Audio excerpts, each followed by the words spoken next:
ইসলামের সাথে যারা বিয়াদবি করবে, আল্লাহর সাথে যারা বিয়াদবি করবে, কোরআনের সাথে যারা বিয়াদবি করবে, আলেম ওলামাদের যারা দেখতে পাবে না। আজ কিছু লোক আছে আলেম দেখলেই চুলকানি শুরু হয়ে যায়, যারা বলে ঠিক না, দাড়ি সহ্য হয় না, টুপি সহ্য হয় না, নবীর সুন্নাত তোমার পছন্দ হয় না, মেসওয়াক তোমার পছন্দ হয় না, দস্তরখানা পছন্দ হয় না, সুন্দর দাড়িটা পছন্দ হয় না, তাহলে তুমি আবার মরে যাবা। তোমার জন্য হুজুর দোয়া করবে, বিসমিল্লাহি ওয়া আলা মিল্লাতি রাসূলিল্লাহ, ও আল্লাহর রাসূলের দলে থেকে গেলা। আল্লাহর কসম, তুমি জিন্দা অবস্থায় যদি রাসূলের আদর্শ পছন্দ না করো, মরা লাশ কোনোদিন রাসূল গ্রহণ করবে না। আওয়াজ দিয়ে বলেন ঠিক কিনা? আবার ইমানদার বলে আমরা দাবি করছি না, তুমি ইমানদার হতে পারো নাই। তুমি কেমন ইমানদার? আমরা দেখতে পেলাম তুমি মসজিদের মেম্বারে বক্তব্য দিলে টুপি মাথায় দিয়ে, আবার তুমি টাকলা মোড়া, তুমি বললে যে আমি ইসলাম ধর্ম মানি না, বিসমিল্লাহ রাখবো না। বিসমিল্লাহ ছিল, বিসমিল্লাহ আছে, বিসমিল্লাহ থেকে গেল। রাষ্ট্র ধর্ম ইসলাম ছিল, আছে, থেকে গেল। তুমি টাকলাই গায়েব হয়ে গেলে। এটা আল্লাহর মার, দুনিয়ার বার। আর একবার জোরে বলেন ঠিক কিনা? আজকেও যারা বিসমিল্লাহ মানি না, রাষ্ট্র ধর্ম ইসলাম মানি না, ওয়াজ মাহফিল চলবে না, মসজিদ মাদ্রাসা মানি না, সে প্রকৃতপক্ষে নাম তার মুসলমান হলেও, নাম তার আব্দুল্লাহ হলেও, নাম তার আব্দুল করিম হলেও, নাম তার আব্দুল জব্বার হলেও আল্লাহর খাতায় সে ইমানদার নাই। একটু আওয়াজ দিয়ে বলেন ঠিক কিনা? করে না। আমি মনে করি মাদ্রাসার ছেলেরা অবশ্যই এই দেশের জন্য তারা অনেক কিছু করেছে, এবং মাদ্রাসার ছেলেরা ইতিমধ্যে তারা তাদের বুকের সঙ্গে বাংলার পতাকা জড়িয়ে শহীদদের জন্য দোয়া করেছে। আমরা মনে করি মাদ্রাসার ছেলেদের জন্য বহির্বিশ্বে বাংলাদেশের ভাবমূর্তি উজ্জ্বল হয়েছে। বাংলাদেশের ছেলেরা অন্তত 90-93টা দেশের সঙ্গে কোরআন প্রতিযোগিতা করে বাংলার যুবক ছেলেরা, হাফেজ ছেলেরা, তারা প্রতিযোগিতা অংশ নিয়ে প্রথম স্থান অধিকার করে বাংলাদেশের ভাবমূর্তি উজ্জ্বল করেছে। আজকে দুঃখজনক সত্য, একটি ফুটবল খেলা প্লেয়ার, একটি ক্রিকেট খেলার প্লেয়ার যখন চ্যাম্পিয়ন হয়, 1000 উপর হৌকন তাকে দেওয়া হয়, মিডিয়ায় প্রচার করা হয়, কিন্তু আজকে মাদ্রাসার ছেলেরা যখন কোরআন তেলাওয়াত করে বিশ্ব চ্যাম্পিয়ন হয়, তাদের জন্য বেশি উপর হৌকন দেওয়া হয় না, তাদের বিমানবন্দরে লাল গালিচা বিছানো হয় না, তাদের প্রচার করা হয় না। আসলে নামে আমরা মুসলমান, কাম হচ্ছে সব উল্টা পাল্টা। আওয়াজ দিয়ে বলেন ঠিক।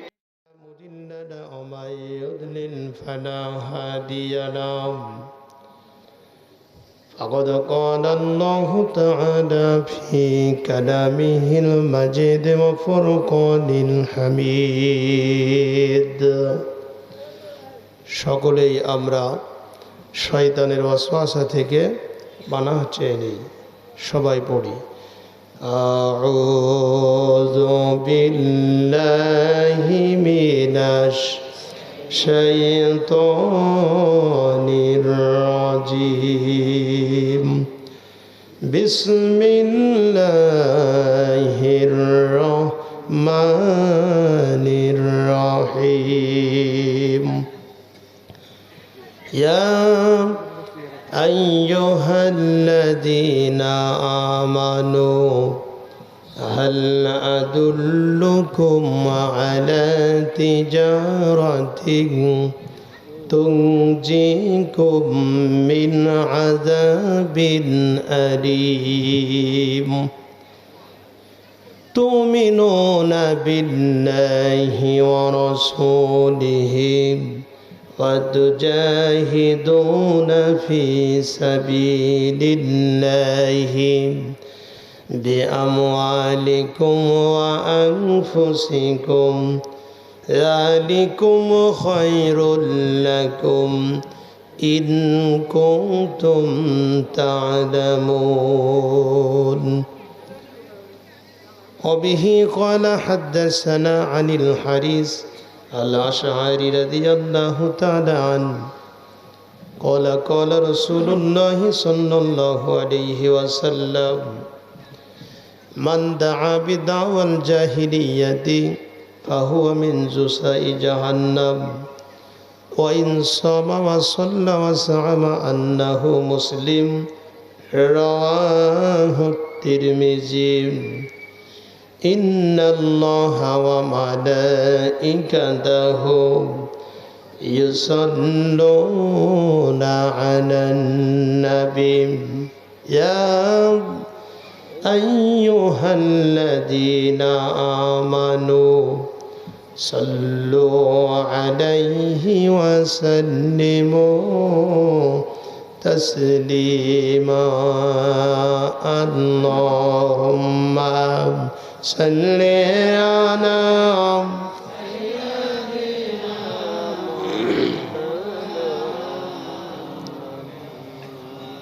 وعلى آل سيدنا مولانا محمد আল্লাহকে যারা বেসেছে ভালো ভয় নেই তাদের জীবনে,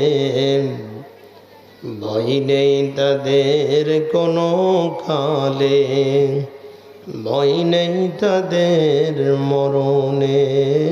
আল্লাহুম্মা জোরে সাল্লি আলা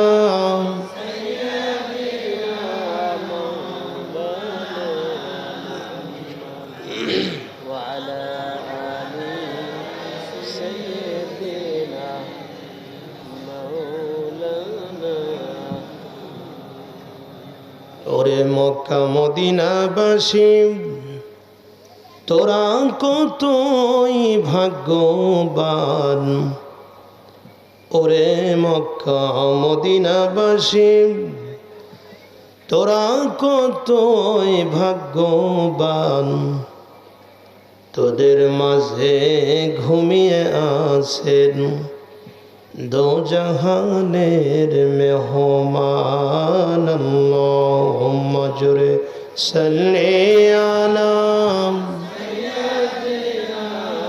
মাওলানা মুহাম্মদ ওয়া আলা আলি সাইয়্যিদিনা মাওলানা। সবাই পড়ুন বালাগাল উলা বিকামালিহি কাশাফাদ দুজা বিজামালিহি হাসুনাত জামিউ খিসালিহি সাল্লু আলাইহি। खुद ना थी जो रहा पर गैरों को हदी बन गए, क्या नजर थी जिसने मुर्दा को मसीहा कर दिया। बलागल उला बिकमालिही कशफत दुजा बिजमालिही हसनत जमीउ खिसालिही सल्लु अलैहि। तुहत्तरन अल्लाहुम्मा आमीन। रब्बना ज़लमना अनफुसना व इन लम तगफिर लना व तरहमना लनकुनन्ना मिनल खासिरीन। আল্লাহ তাআলা পাবনা জেলার সুজানগর থানার ঐতিহ্যবাহী গ্রাম আমিনপুর থানার ঐতিহ্যবাহী এলাকা সোনাতলা যুব সমাজ কর্তৃক আয়োজিত বিরাট ইসলামী জলসা মাগরিবের পর থেকে শুরু হয়েছে। মুহূর্তে আমি গুনাহগার তোমার বান্দাদের নিয়ে দুরূদ ও সালাম পড়ে তোমার দরবারে দুটি করে হাত তুলেছি। মেহেরবানি করে দরুদ সোনার মদিনায় নবী পাকের রওজা মুবারকে পৌঁছিয়ে দাও। জীবন ভরে নাম শুনেছি মুহাম্মদ মুহাম্মদ সাল্লাল্লাহু আলাইহি ওয়াসাল্লাম। কোনদিন তোমার নবীকে আমরা দেখি নাই। আয় আল্লাহ, তোমার নবীকে যারা দেখেছিল কেউ বা নবীজির হাতে হাত রেখে সোনার মানুষ হয়েছিল, আবার কেউ বা নবীজির দান দান ওহুদের ময়দানে শহীদ করে দিয়েছিল। শুধু তাই নয়, হযরত আয়েশা নবীজিকে গোসল করাচ্ছিলেন। আয়েশা দেখতে পেলেন নবীজির শরীরে বড় বড় গর্ত, নবীজির শরীরে বড় বড় দাগ। আয়েশা ডাক দিয়ে বলেছিলেন, হুজুর, আপনার শরীরে কবে ঘা হয়েছিল? আপনার শরীরে কবে বসন্ত হয়েছিল? আল্লাহ নবী বলেছিলেন, আয়েশা, আমার শরীরে কোনোদিন ঘা হয়নি, বসন্ত হয়নি। আয়েশা বলেছিলেন, হুজুর, তাহলে আপনার হাতে, আপনার পায়ে, আপনার পিঠে বড় বড় গর্তগুলি কিসের? আল্লাহ নবীজি সেদিন বলেছিলেন, আয়েশা, এ দাগগুলি তাইফের কাফেরদের পাথরের আঘাতের দাগ। আয়েশার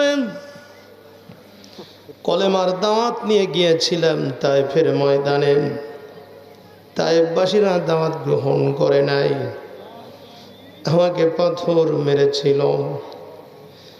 ওদের ইটার পাথরের আঘাতে আমার শরীর রক্তাক্ত ক্ষত বিক্ষত হয়েছিল। অনেক দিন হয়ে গেল আয়েশা, এখনো পর্যন্ত সে দাগ শুকিয়ে যায় নাই।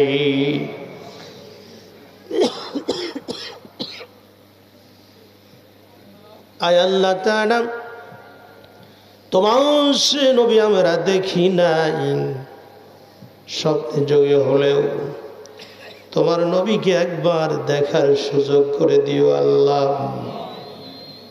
নবী আর আমারে পাগল কইর না, নবী আর আমারে কান্দাইও না। দেশ বিদেশে ঘুইরা বেড়াই নবী, না দেখিলাম তোমারে নবী, আর আমারে পাগল কইর না। আল্লাহ তাআলা, তোমার সেই হাবিব, তোমার নবীর সুপারিশ ছাড়া কেউ জান্নাতে যেতে পারবে না। তোমার নবীর সুপারিশ আমাদের জন্য মঞ্জুর করবে আল্লাহ। আল্লাহ তাআলা তাম পৃথিবীর মাটির নিচে যত মুমিন মুমিনাত ঘুমিয়ে আছেন, সকলের আরওয়াহ পাকের উপরে সওয়াবগুলি পৌঁছে দাও। এই মাহফিলের জন্য যিনারা শ্রম দিয়েছেন, অর্থ দিয়েছেন, মেধা খাটিয়েছেন, পরামর্শ দিয়েছেন, আর এই মাহফিল শোনার জন্য যিনারা এসেছেন, আসতেছেন, কিয়ামতের দিন মুসিবতের সময় এ মাহফিল সকলের জন্য নাজাতের ওসিলা বানিয়ে দিও আল্লাহ। আয় আল্লাহ তাআলা, মেহেরবানি করে আমাদের মা বাপ যাদের কবরে গিয়েছে আল্লাহ, বাবা মার কবর আযাব মাফ করে দাও। এই মাহফিলটা কিয়ামত পর্যন্ত কবুল করে নাও। সুবহানা রাব্বিকা রাব্বিল ইজ্জাতি আম্মা ইয়াসিফুন ওয়া সালামুন আলাল মুরসালিন walhamdulillahi rabbil alamin। জিকির করুন লা ইলাহা ইল্লাল্লাহ, সবাই লা ইলাহা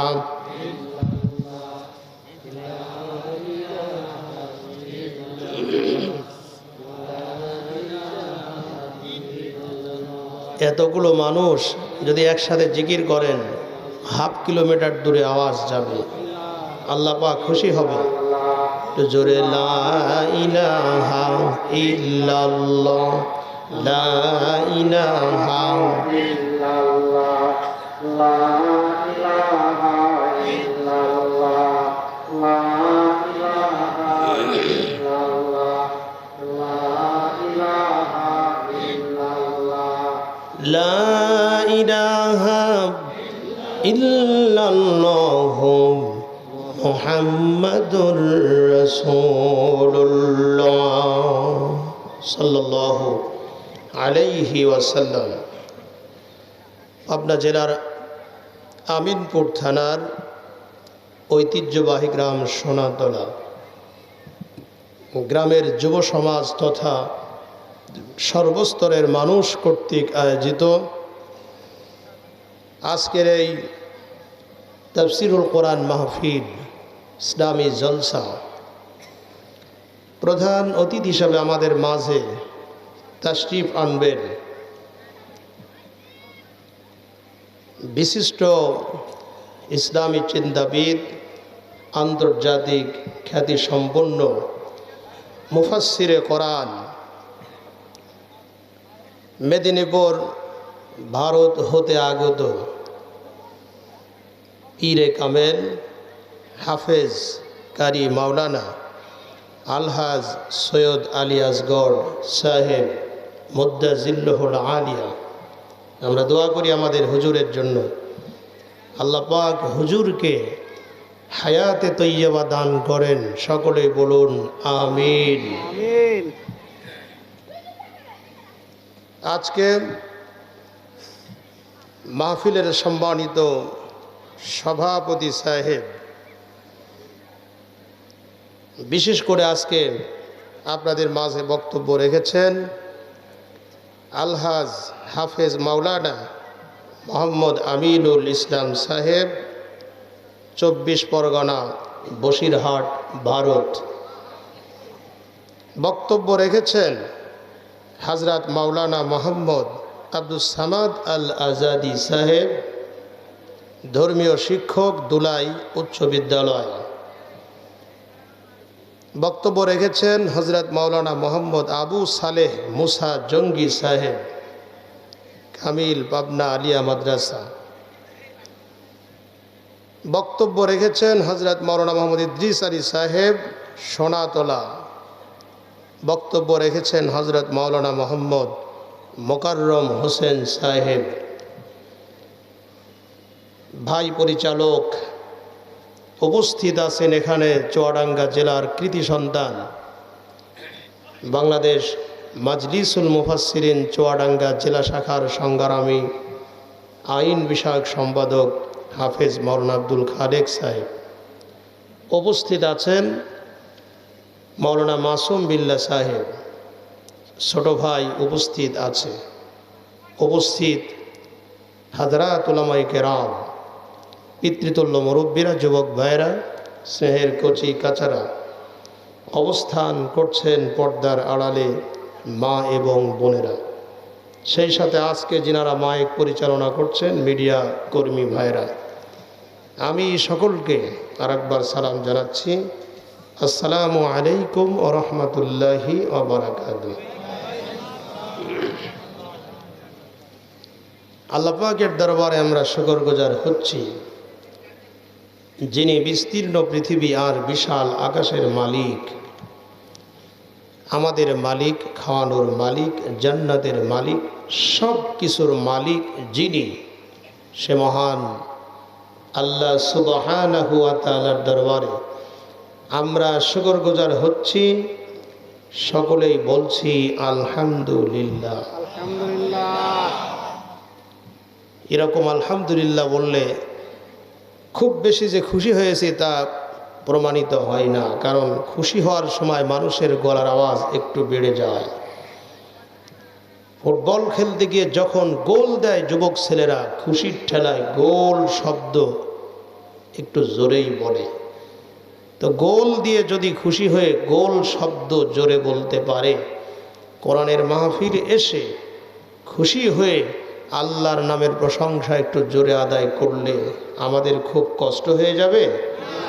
তাহলে আকাশ বাতাস মুখরিত করে যুবকদের মতো চিৎকার দিয়ে বলুন আলহামদুলিল্লাহ।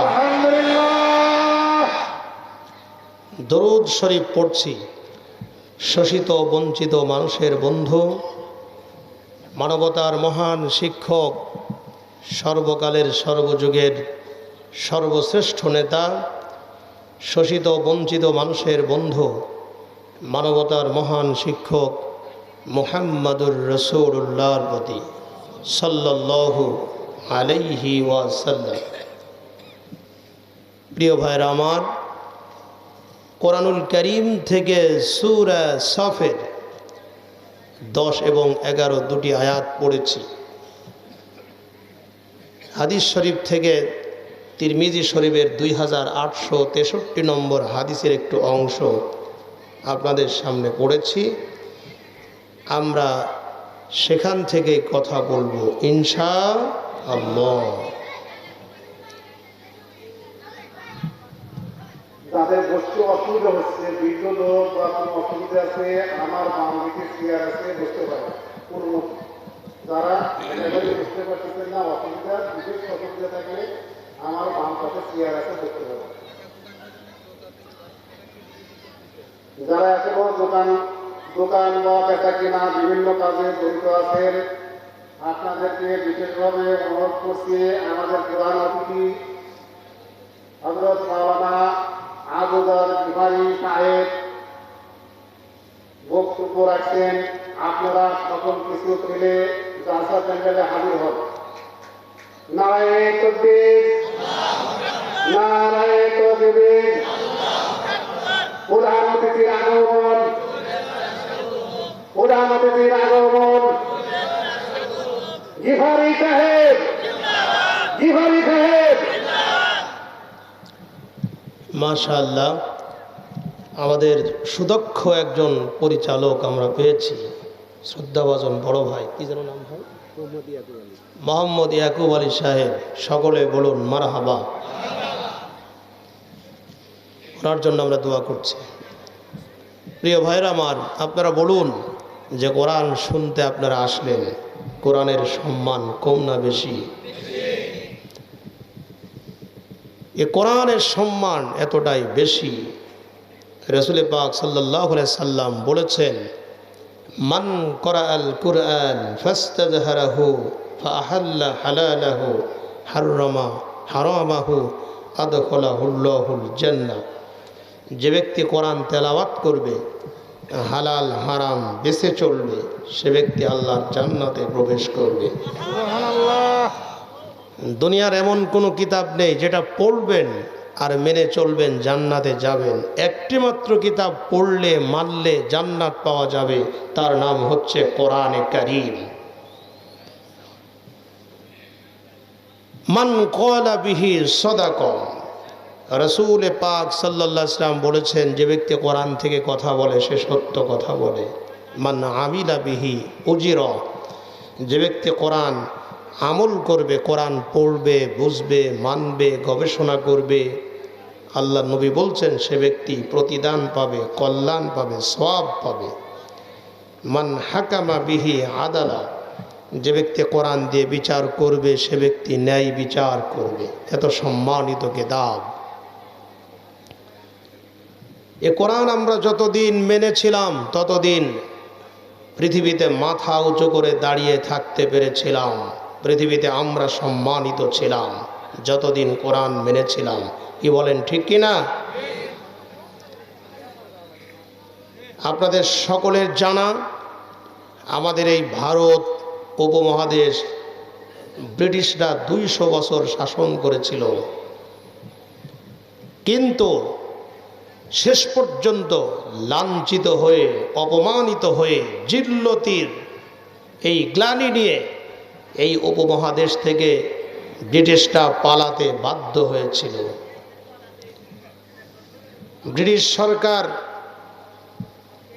সেই দেশের সরকারি কর্মকর্তাকে বলল, ভারতবর্ষের মুসলমানদের শক্তির উৎস কোন জায়গায়? ওদেরকে তো আমরা পরাজিত করতে পারলাম না, এত কামান, এত গুলি, এত AK-47, এত অস্ত্র আমাদের থাকা সত্ত্বেও মুসলমানদের সঙ্গে আমরা পেরে উঠলাম না। মুসলমানদের শক্তির উৎস কোন জায়গায়? একটু ঘুরে ঘুরে ভারতবর্ষ ঘুরে ঘুরে একটু দেখে এসো। ব্রিটিশ সরকারের উচ্চপদস্থ কর্মকর্তা গোটা ভারতবর্ষ খুঁজে খুঁজে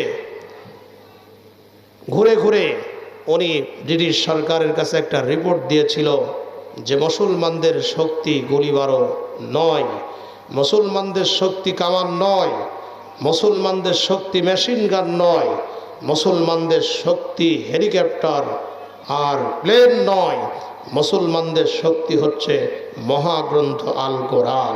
আওয়াজ দিয়ে বলেন মারহাবা। ব্রিটিশ সরকারের উচ্চপদস্থ কর্মকর্তা বলেছিল, যতদিন পর্যন্ত মুসলমানরা কোরআন অনুসরণ করবে, ততদিন পর্যন্ত মুসলমানদের কেউ পরাজিত করতে পারবে না। সেই কোরআন আজও আছে, কিন্তু কোরআনের মর্যাদা আমাদের কাছে নেই। আওয়াজ দিয়ে বলেন ঠিক কিনা? কোরআনে কারীমকে আমরা সম্মান দিতে জানি না, কোরআনকে আমরা ভালোবাসছি না। তার প্রমাণ হচ্ছে আমাদের দেশের অনেক বড় বড় ব্যক্তি এ কথা পর্যন্ত বর্তমানে বলছে যে বাংলাদেশে আগে গান বাজনা বেশি হতো, যাত্রা হতো, সার্কাস হতো, পালা গান হতো, জারি গান হতো, তারপরে লালন ফকির কত কিছু গান বাজনা হতো, সেগুলো আস্তে আস্তে বিলুপ্ত হয়ে মাহফিল, ওয়াজ মাহফিল, তাফসির মাহফিল, ইসলামী জলসা, ইসালে সব বেড়ে যাচ্ছে। অতএব ওই বড় বড় ব্যক্তিরা বলল যে এই ইসালে সবের মাহফিল, তাফসির মাহফিল, ওয়াজ মাহফিল এগুলোকে প্রতিহত করতে হবে, যেন এগুলো খুব বেশি সমাজে না হতে পারে। নাউজুবিল্লাহ বলবেন না? চিন্তা করেন, ওনারা আবার হজও করে, মাথায় টুপিও দেয়, ঈদের নামাজও পড়ে, জুম্মার দিন, শুক্রবারের দিন যারা রেগুলার মুসল্লি তারা আগে চান্স পায় না, ওরা কিন্তু আগে আগে যায়। অথচ তাফসির মাহফিল ওদের সহ্য হয় না, ইসলামী জালসা সহ্য হয় না, কোরআনের মাহফিল সহ্য হয় না, ইসালে সওয়াবের মাহফিল সহ্য হয় না। তাহলে আমরা বলতে চাই, ওরা যতই টুপি আর ওই পাঞ্জাবি পরে জুমার নামাজে আগে যাক না কেন, যতই ওমরা করুক না কেন, ওরা কোরআনকে ভালোবাসে না, এটাই তাই প্রমাণ। আওয়াজ দিয়ে বলেন ঠিক কিনা? শুধু তাই নয়, আবার আমার দেশে আমরা দেখলাম ঢাকা বিশ্ববিদ্যালয়ে কিছুদিন আগে ভর্তি পরীক্ষা হলো। সেখানে ভর্তি পরীক্ষায় বাংলাদেশের মাদ্রাসা পড়ুয়া দারুন নাজাদ মাদ্রাসার ছাত্র সেখানে ভর্তি পরীক্ষায় প্রথম স্থান অধিকার করলো। সুবহানাল্লাহ বলেন সকলে আপনারা। মাদ্রাসা পড়ুয়া ছেলে, কোরআন পড়া ছেলে, হাদিস পড়া ছেলে, ইসলামী সাহিত্য পড়া ছেলে যদি বিশ্ববিদ্যালয়ে পরীক্ষা দিয়ে মেধা তালিকায় তথা প্রথম স্থান যদি অধিকার করে, এটা তো আমাদের আরও গর্বের ব্যাপার, এটা আমাদের আরও আনন্দের ব্যাপার। কিন্তু এটাও সহ্য হলো না কিছু নাস্তিক এবং মোরতাদের। বিশ্ববিদ্যালয়ের একজন শিক্ষক মঞ্চে দাঁড়িয়ে বলল, ঢাকা বিশ্ববিদ্যালয়ে যেভাবে মাদ্রাসার ছেলেরা চান্স পাচ্ছে, আস্তে আস্তে বিশ্ববিদ্যালয় মনে হচ্ছে মাদ্রাসা হয়ে যাবে। এটা প্রতিহত করতে হবে। মাদ্রাসার ছেলেরা আগামী দিন যেন বেশি বিশ্ববিদ্যালয়ে চান্স না পায়, এটাকে রুখে দিতে হবে। এমনকি সেই মাদ্রাসার ছাত্রদের উপরে আক্রমণ করেছিল, আমাদের কাছে তার নজির রয়েছে, পত্রপত্রিকায় এসেছিল, মিডিয়ায় এসেছিল। চিন্তা করতে পারেন তাহলে আমরা বলছি আমরা কোরআনের পাগল, আমরা ইসলামের পাগল, আমরা নবীর পাগল, আমরা আল্লাহর পাগল, আমরা ধর্মের পাগল, অথচ ইসলামী মাহফিল পছন্দ করছি না, তাফসির মাহফিল পছন্দ করছি না, ইসলামী জলসা পছন্দ করছি না, ইসালে সাহেবের মাহফিল পছন্দ করছি না। মাদ্রাসার ছেলেরা বিশ্ববিদ্যালয়ে চান্স পেলে কলেজার মধ্যে আগুন ধরছে, তাদের বিরুদ্ধে বক্তব্য দিচ্ছি, তাদের উপর আক্রমণ করছি। এতেই প্রমাণিত হয় ওরা ইসলামের শত্রু, কোরআনের শত্রু, আল্লাহর শত্রু। আমরা বলতে চাই, যে হাত দিয়ে মাদ্রাসা পড়ুয়া ছেলেদের উপর আক্রমণ করেছ, সেই হাত এদেশের 17 কোটি 18 কোটি মানুষ প্রয়োজন যদি হয় সেই হাত ভেঙে চুড়ে দেবে। মাদ্রাসার ছাত্রদের উপর আক্রমণ, কোরআনের উপর আক্রমণ, ইসলামের উপর আক্রমণ, এটা মেনে নেওয়া হবে না, হবে না, হবে না। আওয়াজ দিয়ে বলেন ঠিক কিনা?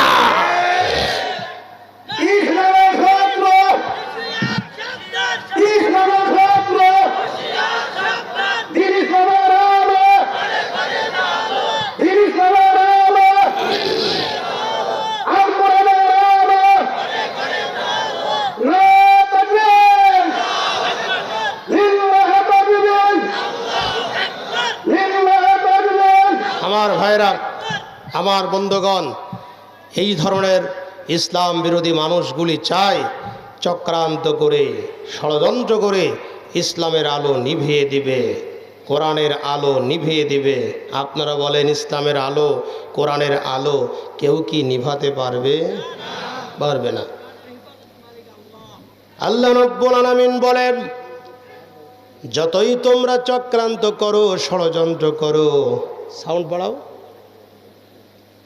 যতই তোমরা চক্রান্ত করো, ষড়যন্ত্র করো, আমার ইসলামের আলো, আমার কোরআনের আলো তোমরা নিভাতে পারবে না। তার কারণ কোরআন নাজিল করেছি আমি, হেফাজত করব আমি আল্লাহ রাব্বুল আলামিন। আল্লাহ রাব্বুল আলামিন বলেন, ইন্না নাহনু নাযালনা যিকরা ওয়া ইন্না লাহু লাহাফিজুন। কোরআন নাজিল করেছি আমি আল্লাহ, আর কোরআনে কারিমের সংরক্ষণের দায়িত্ব, হেফাজত করার দায়িত্ব আমি আল্লাহর। ইতিহাস সাক্ষী আছে, যারাই কোরআনের সাথে বেয়াদবি করেছে আল্লাহ রাব্বুল আলামিন যুগে যুগে তাদের অনেককেই ধ্বংস করে দিয়েছে। কিছুদিন আগে আপনারা দেখেছিলেন কোরআনের সাথে এতটাই ধৃষ্টতা, এতটাই বেয়াদবি করা হলো, যেই কোরআন হলো মুসলমানদের হৃদয়ের স্পন্দন, আমাদের জীবনের চাইতেও দামি হলো কোরআন। যেই কোরআন পড়লে পারে প্রত্যেক অক্ষরে 10টা করে নেকি হবে, সেই মহাগ্রন্থ আল কোরআন মূর্তির পায়ে রাখা হয়েছিল। আমরা বলি কোরআনের সাথে যারা বেয়াদবি করছো সাবধান হয়ে যাও, আল্লাহ রাব্বুল আলামিন কিন্তু সহজে ধরে না, ধরলে কিন্তু আমার আল্লাহ রাব্বুল আলামিন ছাড়বে না। আওয়াজ দিয়ে বলেন ঠিক কিনা? আমার ভাইরা, এই কোরআনের সাথে যারা বেয়াদবি করেছেন আল্লাহ পাক তাদেরকে মাটির সাথে মিশিয়ে দিয়েছেন। আপনাদের সকলের জানা 1999 সাল অক্টোবর মাসের ঘটনা, তুরস্কের বুকে আল্লাহর কোরআনকে অপমান করেছিল যারা, আল্লাহ রাব্বুল আলামিন তাদেরকে মাটির সাথে মিশা দিয়েছিলেন। আওয়াজ দিয়ে বলেন আল্লাহ আছে কি নাই? প্রিয় ভাইরা আমার, কোরআন যে আল্লাহ হেফাজত করতে পারে তার প্রমাণ আল্লাহ পাক দেখায় দেন মাঝে মধ্যে। ওই তুরস্কে কি ঘটনা ঘটেছিল, তুরস্কের আর্মি জেনারেল অবসরপ্রাপ্ত সৈনিকদের সংবর্ধনা উপলক্ষে একটি গান বাজনা কনসার্টের আয়োজন করেছিল। সেখানে ইসরায়েল আমেরিকার সৈন্যদের দাওয়াত দিয়েছিল এবং তুরস্কের সৈন্যদের দাওয়াত দিয়েছিল, আর দেশ বিদেশ থেকে নর্তকী বেশ্যাদের সেখানে আমদানি করেছিল। যথাসময়ে অনুষ্ঠান শুরু হলো, গান বাজনা শুরু হলো, বেশ্যারা নাচতে শুরু করলো। আমার বন্ধুগণ, যেই লোকটি আয়োজন করেছিল, যিনি ছিলেন আয়োজক, সে ছিল নাস্তিক, সে ছিল আল্লাহর দুশমন, কোরআনের দুশমন। এই নাস্তিক যখন অনুষ্ঠান শুরু হলো, বেশ্যারা নাচতে শুরু করলো, ওই সময় ওই নাস্তিক একজন ক্যাপ্টেনকে বলল, ক্যাপ্টেন একটা কোরআন শরীফ আনো। ক্যাপ্টেন একটা কোরআন শরীফ আনলো। এরপরে আর্মি জেনারেল বলল, ক্যাপ্টেন কোরআন শরীফের সূরা হিজরের 9 নম্বর আয়াতটি পড়ো। একটু সাউন্ড বাড়াও। আমার ভাইয়েরা, ঠিক আছে, আমার বন্ধুগণ, ক্যাপ্টেন মহাগ্রন্থ আল কোরআন সূরাতুল হিজরের 9 নম্বর আয়াতটি পড়লেন, ইন্না নাহনু নাযালনা যিকরা ওয়া ইন্না লাহু লাহাফিজুন। অর্থটা বড়। ক্যাপ্টেন বলল, স্যার, আল্লাহ পাক বলছেন কোরআন নাজিল করেছে আমি, সংরক্ষণ করব আমি, হেফাজত করব আমি। এই কথা আয়োজক আর্মি জেনারেল যখন শুনল, সঙ্গে সঙ্গে ক্যাপ্টেনের হাত থেকে কোরআন শরীফটা ছিনিয়ে নিল। এরপরে কোরআনের কপি ছিঁড়ে টুকরা টুকরা করে বেশ্যাদের পায়ের তলায় কোরআনের পৃষ্ঠাগুলো সব ফেলে দিল। বেশ্যারা কোরআনের উপরে পা দিয়ে নাচতেছিল, এক একটা করে কাপড় খুলতেছিল, মদ পান করতেছিল। ওই সময় আর্মি জেনারেল আকাশের দিকে আঙ্গুল উঁচু করে বলল, কই আল্লাহ, তুমি নাকি কোরআন ঠেকাবা, তুমি নাকি কোরআন হেফাজত করবা, ঠেকাও তোমার কোরআনকে।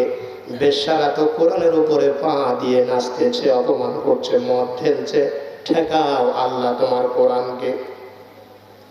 শোনেন পাবনার মানুষেরা, আমার আল্লাহ সহজে রেগে যায় না, কিন্তু আল্লাহ যদি গুসা হয়ে যায় পৃথিবীর কোনো শক্তি তাকে ঠেকাতে পারে না। আওয়াজ দিয়ে বলেন ঠিক কিনা? মুহূর্তের ভিতরে আকাশে এক খণ্ড মেঘ তৈরি হলো। মেঘের ভিতর থেকে অল্পক্ষণের ভিতরে শুরু হলো টর্নেডো, সাইক্লোন আর ভূমিকম্প। আল্লাহ রাব্বুল আলামিন টর্নেডো দিয়ে, সাইক্লোন দিয়ে, ভূমিকম্প দিয়ে ওই বেশ্যাদেরকে, নাস্তিকদেরকে আল্লাহ রাব্বুল আলামিন তুরস্কের বুকে আল্লাহ রাব্বুল আলামিন ওদেরকে মাটির সাথে মিশিয়ে দিলেন, ধ্বংস করে দিলেন। আওয়াজ দিয়ে চিৎকার দিয়ে বলেন, সে আল্লাহ সব জায়গায় আছে কি নাই? সুতরাং তাফসীর মাহফিলের বিরুদ্ধে কথা বলো না, জলসার বিরুদ্ধে কথা বলো না, ওয়াজ মাহফিলের বিরুদ্ধে কথা বলো না, ধর্মের বিরুদ্ধে কথা বলো না, আল্লাহর কোরআনের সাথে বেয়াদবি করো না। মাকারু মাকারাল্লাহ আল্লাহু খায়রুল মাকিরিন। ষড়যন্ত্র করবা, আল্লাহ কৌশল করবে। আল্লাহর কৌশলের কাছে তোমার সব ষড়যন্ত্র ব্যর্থ হয়ে যাবে। আওয়াজ দিয়ে বলেন ঠিক কিনা? আসুন, সেই কোরআনকে যতই চক্রান্ত করো, কোরআনকে নিভানোর ক্ষমতা পৃথিবীতে কারো নেই। কোরআনের আলো জ্বলে উঠবে ইনশাআল্লাহ। আমরা বিশ্বাস করি তাফসীর মাহফিলের বিরুদ্ধে, ওয়াজ মাহফিলের বিরুদ্ধে, ইসলামী জলসার বিরুদ্ধে, ইসালে সওয়াবের বিরুদ্ধে, আলেম ওলামাদের বিরুদ্ধে, মসজিদ মাদ্রাসার বিরুদ্ধে, দাড়ি টুপির বিরুদ্ধে, পাঞ্জাবি জুব্বার বিরুদ্ধে, মাদ্রাসা পড়ুয়া ছেলেদের বিরুদ্ধে যতই চক্রান্ত হোক, আমরা মনে করি সেদিন বেশি দূরে নয় যেদিন এই জমিনে কোরআন প্রতিষ্ঠিত হবে, ইসলাম প্রতিষ্ঠিত হবে, কেউ ঠেকাতে পারবে না। আগামীকাল পূর্ব দিকে সূর্য উঠবে, কথা যেমন সত্য, এই 56,000 বর্গ মাইলের বাংলাদেশে কোরআনের রাজ কায়েম হবে। আওয়াজ দিয়ে বলেন ঠিক কিনা? কষ্ট হচ্ছে আপনাদের? আমরা সেই কোরআনে কারীম থেকে সূরা সাফের 2টি আয়াত পড়েছি, সেখান থেকে আমরা আলোচনা করব ইনশাআল্লাহ। তবে আপনারা যারা এসেছেন কোরআন শোনার জন্য, আপনাদের লস হয়নি, আপনাদের অনেক অনেক অনেক লাভ হয়েছে।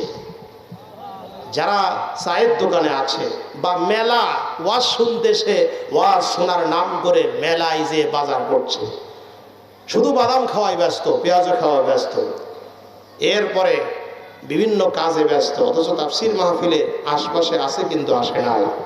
অথবা কেউ বা লেপের মধ্যে এই সময় পাউটা ঢুকায় দিয়ে দেখতেছে টিভির পর্দায় যাত্রা, অথবা সার্কাস, অথবা স্টার জলসা, জি বাংলা, অথবা নাটক। আর মনে মনে ওই রকম লোকেরা ভাবতেছে যে আমরাই তো লাভ করলাম, আমরা নগদ নগদ কিছু দেখতে পাচ্ছি। ওয়াজ শুনতে যারা গেল ওরা তো লস করলো, ওরা তো কিছুই পাচ্ছে না, আমরাই লাভ করেছি। যারা ওয়াজ শুনতে গেল ওরা লস করেছে। যারা মনে মনে ভাবতেছে, মনে মনে ভাবতেছে আমরা ওয়াজ শুনতে না আসে আমরা নগদ নগদ কিছু দেখতে পাচ্ছি, আমরাই লাভ করেছি, ওরা কেমন লাভ করেছে আমি একটু বোঝানোর জন্য বলি। সেটা হচ্ছে, একজন গ্রাম্য মানুষ, আমার কথা বুঝতে গিয়ে আপনাদের কষ্ট হচ্ছে নাকি? যারা ওয়াজ শুনতে না এসেই মনে মনে ভাবছে আমরা লাভ করেছি, ওরা কেমন লাভ করেছে আমি বলি। একজন গ্রাম্য সহজ সরল মানুষ শহরে গেল। শহরে যে নতুন মানুষ শহরে গিয়েছে, বহুতল বিশিষ্ট একটি বিল্ডিং দেখে ওই গ্রামের মানুষটি বিল্ডিংটা কয় তলা গোনা শুরু করেছে। চোখ উপরে দিয়ে আঙ্গুল ঝাঁকিয়ে ওই লোকটি এইভাবে গুনতেছে, 1 তলা, 2 তলা, 3 তলা, 4 তলা, 5 তলা, এইভাবে গুনতে গুনতে 10 তলা পর্যন্ত গুনেছে। আপনারা বলেন বিল্ডিং কয়তলা গুনেছে? 10 তলা।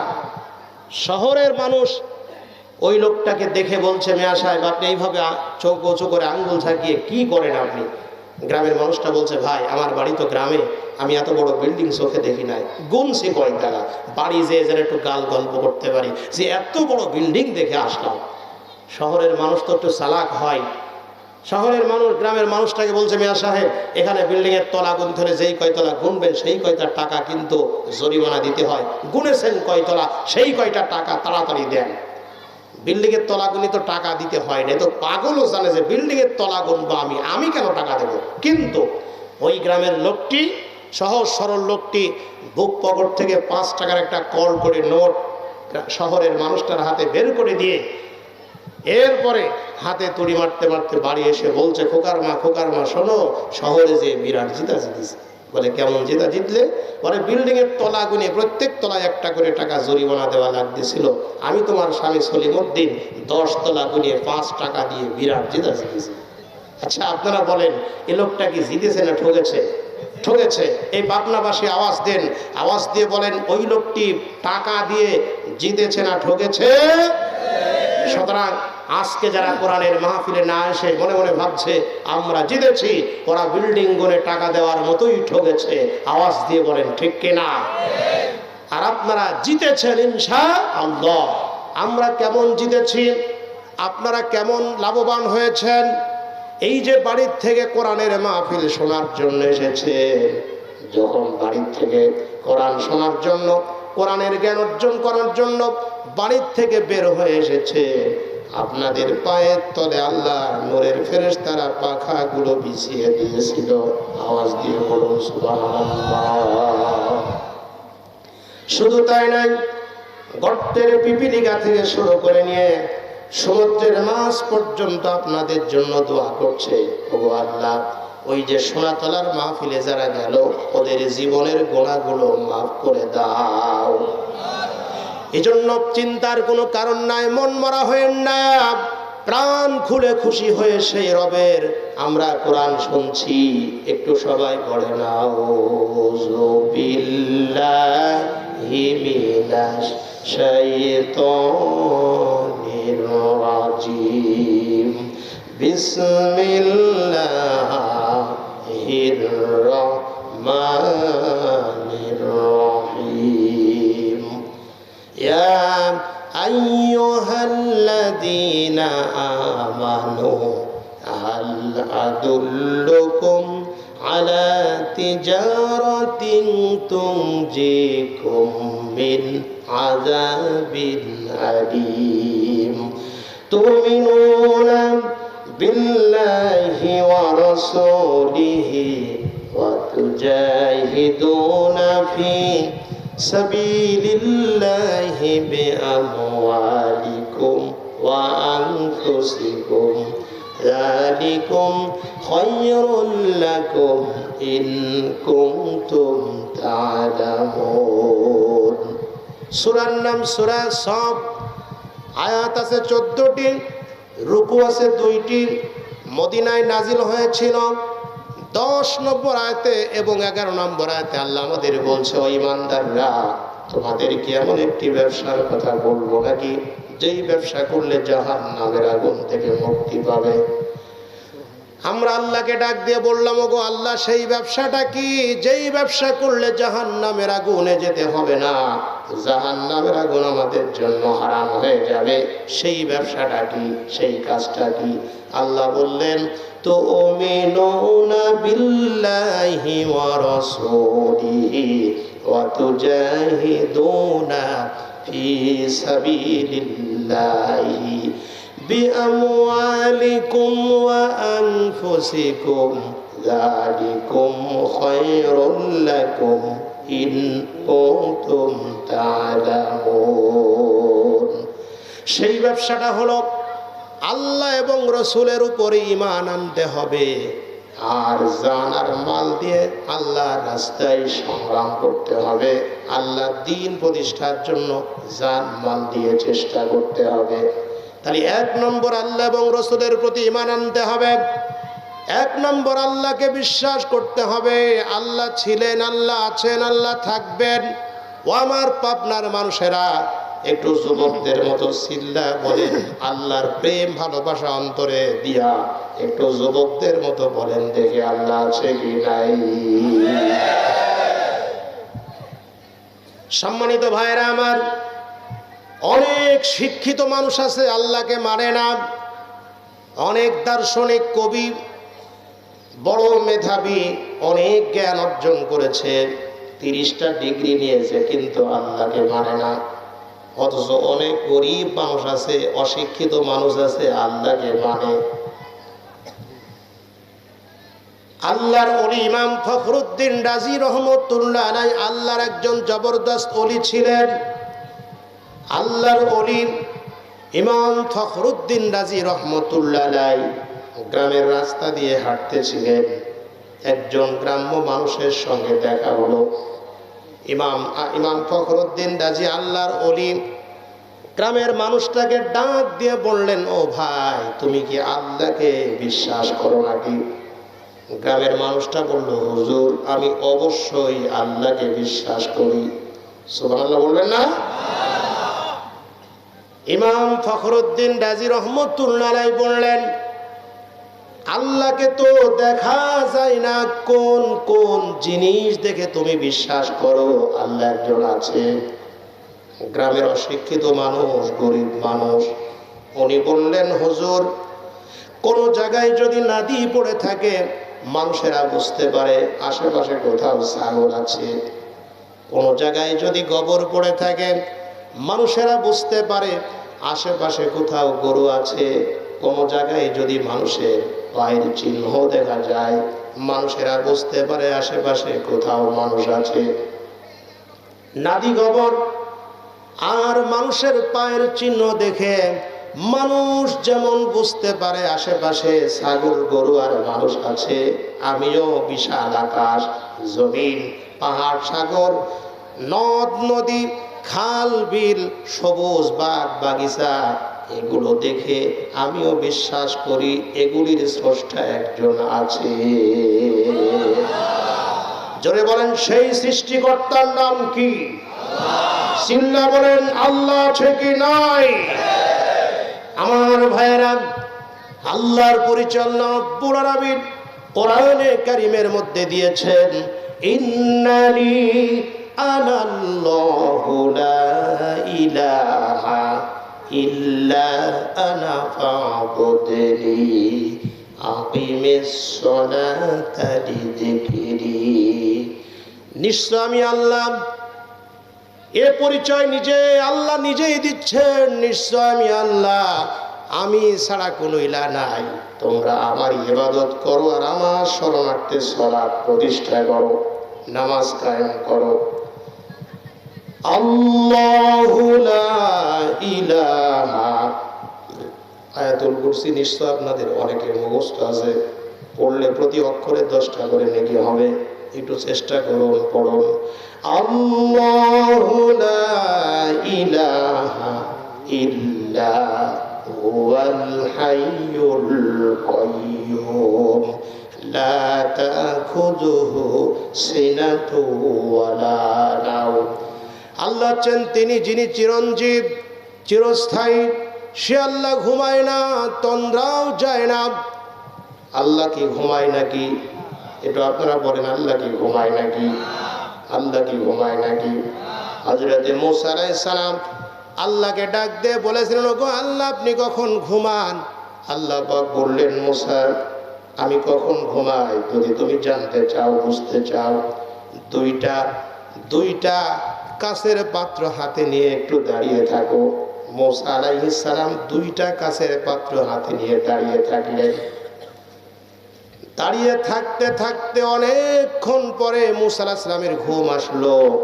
যেই না ঘুম আসলো আর মূসা আলাইহিস সালামের হাত থেকে কাঁচের পাত্র দুটো পড়ে ভেঙে চুরমার হয়ে গেল। আল্লাহ পাক সঙ্গে সঙ্গে মূসা আলাইহিস সালামকে ডাক দিয়ে বললেন, ওরে মূসা, তুমি সামান্য একটু ঘুমানোর কারণে তোমার হাতের গ্লাসগুলো, কাঁচের পাত্রগুলো ভেঙে চুরমার হয়ে গেল। সুতরাং আমি আল্লাহ রাব্বুল আলামিন যদি ঘুমাতাম, আসমান একটার পরে একটা পড়তো, পৃথিবী সব ওলটপালট হয়ে যেত, দুনিয়া ধ্বংস হয়ে যেত।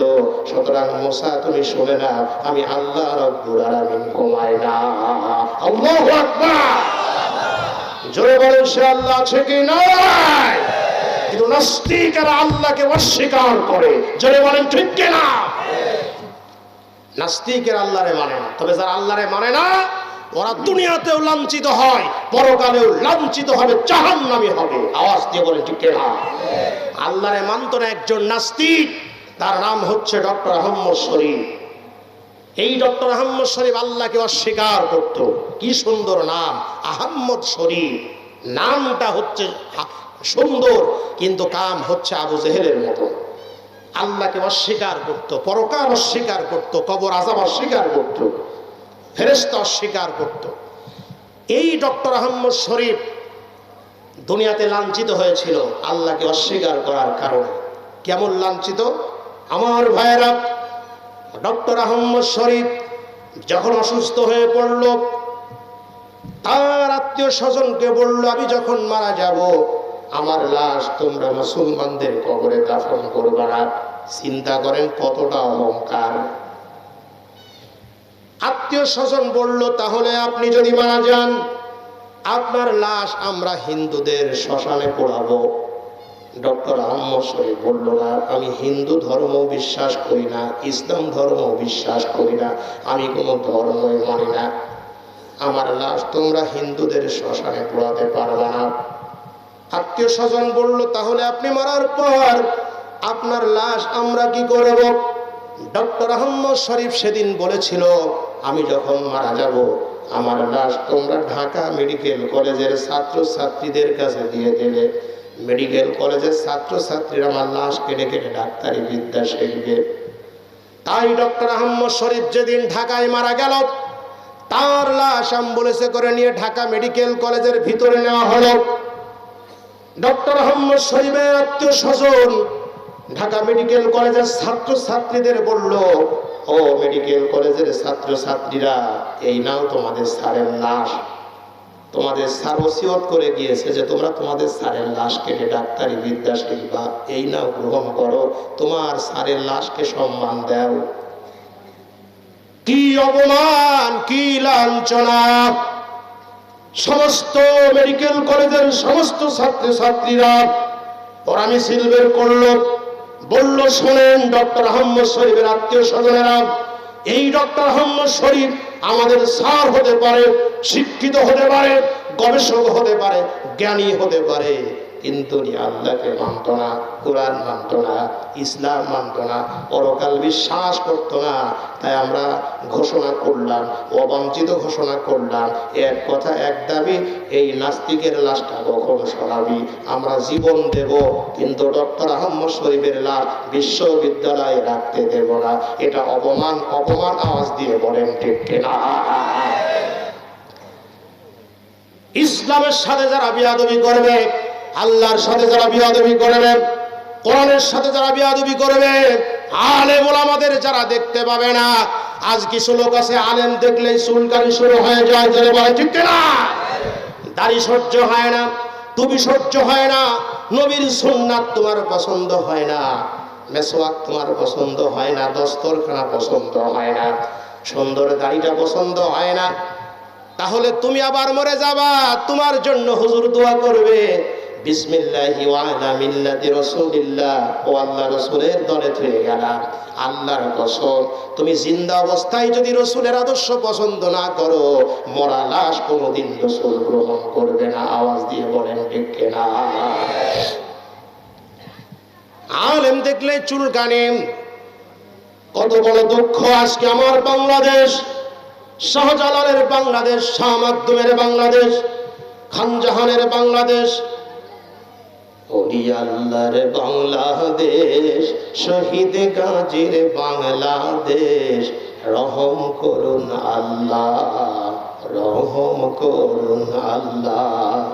ওলি আল্লাহর বাংলাদেশ, শহীদ গাজীর বাংলাদেশ। রহম করুন আল্লাহ, রহম করুন আল্লাহ। এই ওলি আল্লাহর বাংলাদেশে আলেমদের ঠাঁই নাই। বড় আলেম বাংলার দেশে, যুবকদের আইডল আল্লামা মামুনুল হক আজকে কারাগারে। মামুনুল হককে ফাঁকায় রাখতে দেওয়া হলো না, ফাঁকায় থাকতে পারলো না। আমাদের যুবকদের আইডল পাটনা দারুল আমান ট্রাস্ট, প্রত্যেক বছর যিনি শেষের দিনে প্রধান বক্তা থাকতেন আমাদের আমির হামজা, সেও ফাঁকায় থাকতে পারলো না, তার সম্মান দেওয়া হলো না। খালেদ সাইফুল্লাহ আইয়ুবী হুজুরকে সম্মান দেওয়া হলো না। মিজানুর রহমান আজহারি যার বক্তব্য শুনে যুবকরা মদ খাওয়া বন্ধ করেছে, তাড়ি খাওয়া বন্ধ করেছে, জেনা করা বন্ধ করেছে, ধর্ষণ বন্ধ করেছে, মাথায় টুপি দিয়েছে, অশ্লীলতা ছেড়ে দিয়েছে, বেহায়াপনা ছেড়ে দিয়েছে, নগ্নতা ছেড়ে দিয়েছে। সেই মিজানুর রহমান আজহারিও বাংলার জমিনে তাকে থাকতে দেওয়া হলো না। আর একবার জোরে বলেন ঠিক কিনা?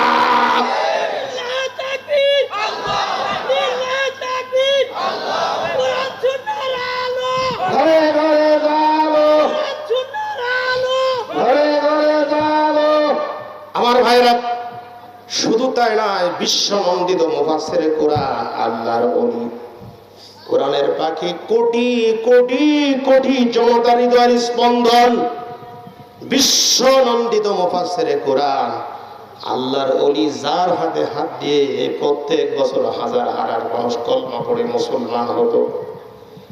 জিনার জন্য কাবা শরীফের দরজা উন্মুক্ত থাকতো। রাষ্ট্রীয় মেহমান হিসাবে গোটা বিশ্বে যিনি দিতেন, সে আল্লাহর ওলি কোরআনের পাখিকেও সম্মান দেওয়া হলো না। আমরা বলতে চাই, যেই দেশে বড় আলেমদের মর্যাদা দেওয়া হয় না, সেই দেশে আর কোরআনের পাখি জন্ম হয় না। সুতরাং আসুন আমরা বলতে চাই, আল্লাহ রাব্বুল আলামিনকে আমরা অবশ্যই, তার প্রতি আমরা ঈমান এনেছি, তাকে ভালোবাসি। অবশ্যই তিনি আমাদের মাহবুব, মুহাম্মদ সাল্লাল্লাহু আলাইহি ওয়াসাল্লাম হলো আমাদের লিডার। আমরা খাবো কিভাবে, নবী যেভাবে খাইতে বলেছেন, আমি রাস্তা দিয়ে চলবো কিভাবে, আমার নবী যেভাবে চলতে বলেছেন, আমার ব্যক্তিগত জীবন থেকে নিয়ে আন্তর্জাতিক জীবন পর্যন্ত গোটা পদে পদে আমার রাসূল হবে আমার আদর্শ। আওয়াজ দিয়ে বলেন ঠিক কিনা? সুতরাং আমি ঈমানের কথা বলছিলাম। আল্লাহ রাব্বুল আলামিন অবশ্যই ছিলেন, তিনি আছেন, তিনি থাকবেন। প্রথম কাজ হলো তাকে বিশ্বাস করতে হবে যদি জাহান্নামের আগুন থেকে মুক্তি পেতে চাই। তবে আল্লাহর প্রতি ঈমান এনেছি শুধু মুখে বললে হবে না, শুধু কালিমা পড়লে হবে না।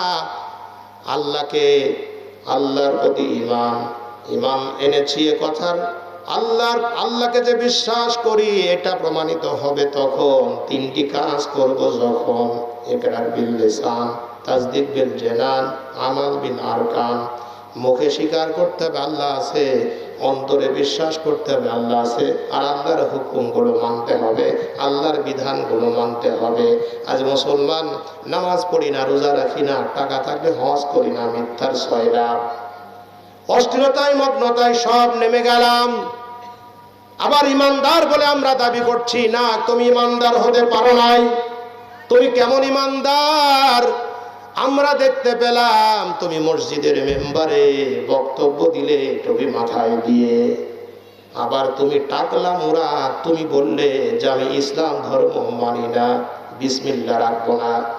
বিসমিল্লাহ ছিল, বিসমিল্লাহ আছে, বিসমিল্লাহ থেকে গেল। রাষ্ট্র ধর্ম ইসলাম ছিল, আছে, থেকে গেল। তুমি টাকলাই গায়েব হয়ে গেলে। এটা আল্লাহর মার, দুনিয়ার বার। আর একবার জোরে বলেন ঠিক কিনা?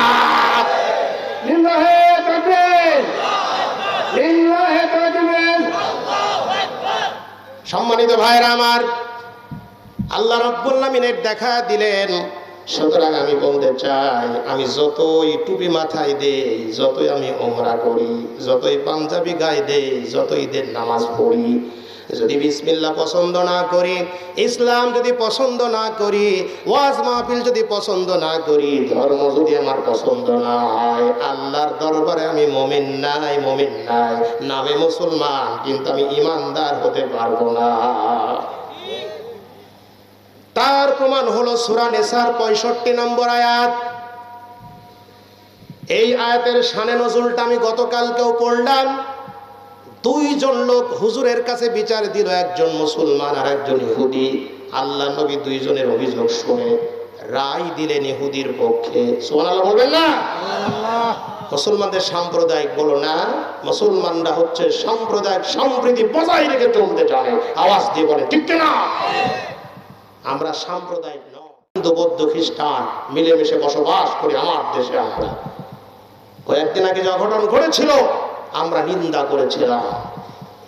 আসুন তাহলে আল্লাহর নবী যে সিদ্ধান্ত দিলেন ইহুদির পক্ষে গেল, মুসলমান এই বিচারটা পছন্দ করলো না। সঙ্গে সঙ্গে হযরত ওমর রাদিয়াল্লাহু তাআলা আনহুর দরবারে গেলেন, ডাক দিয়ে বলেন, ভাই ওমর, আল্লাহর নবীর কাছে আমি ইহুদির বিরুদ্ধে বিচার দিলাম, কিন্তু নবীজি আমি মুসলমান, আমার পক্ষে রায় না দিয়ে ইহুদির পক্ষে রায় দিয়েছে। এই নবীর রায়, নবীর সিদ্ধান্ত আমার পছন্দ হয়নি, আপনি নতুন করে বিচারটা করে দেন। যেখানে বাঘের ভয় সেখানে রাত পোহায়।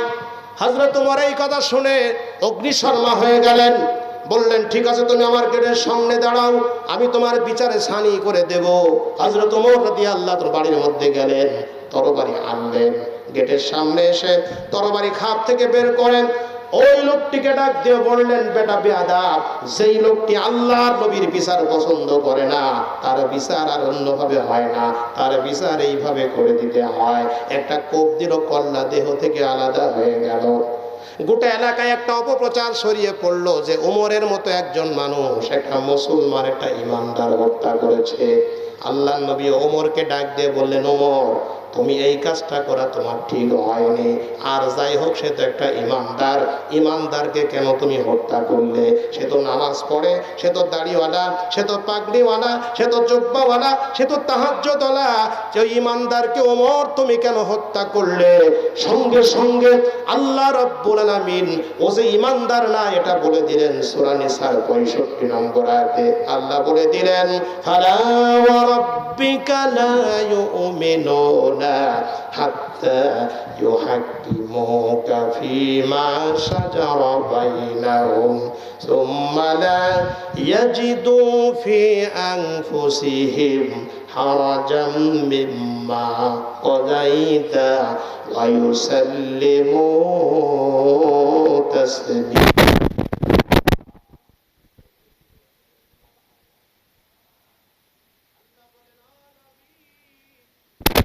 আমি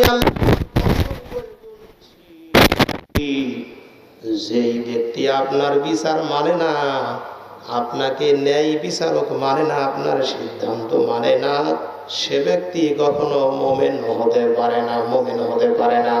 ও আমার নবী গো, ওমর যাকে হত্যা করেছে আসলে সে ব্যক্তি ইমানদার নয়। ইমানদার যদি হতো আপনার সিদ্ধান্ত মেনে নিত, আল্লাহর আইনের বিরুদ্ধে কথা বলতো না।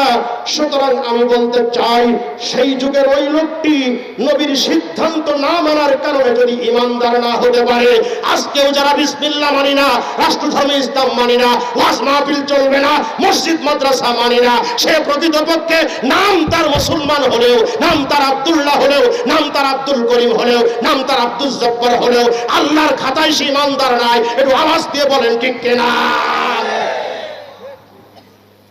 কষ্ট হচ্ছে নাকি আপনাদের? জোরে বলেন আমার আল্লাহ আছে কি নাই?